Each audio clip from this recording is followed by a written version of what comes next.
Magdala is an ancient city on the shores of the Sea of Galilee. It is one of my absolute favorite spots in all of Israel for a couple of fascinating reasons. First off, as you might have figured out by the name Magdala, this was indeed the hometown of one of my favorite biblical characters, Mary Magdalene.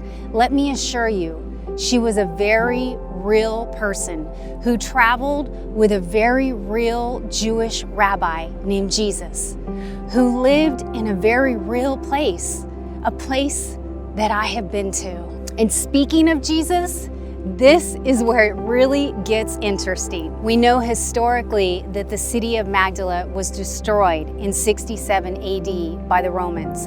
Not 1967, but 67, as in a few decades after Jesus.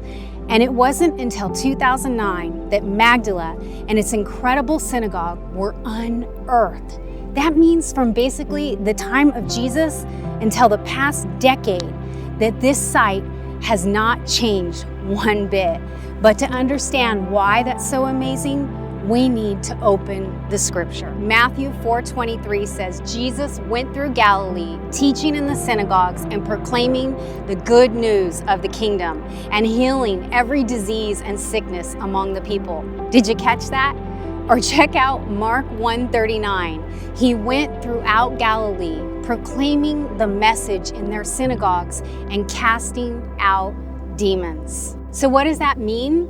Well, one could deduct that if Jesus went around Galilee preaching in the synagogues, and the synagogue of Magdala was a prominent one in the time of Jesus, and that unlike most other sites in Israel, this archaeological site was basically untouched for 2,000 years. It's one of only a couple of places in all of Israel that we can say with great confidence, perhaps 99% confidence, that Jesus himself wasn't just in the area, but he walked, he taught, and he touched the very real stones that have been uncovered in recent years in the town of Magdala. It's a site that speaks, and it shows how tangible, how reliable, and how personal our faith really is. I'm Lisa Michelle, speaker, author, and minister, and Magdala is another example of just how much the Bible is real.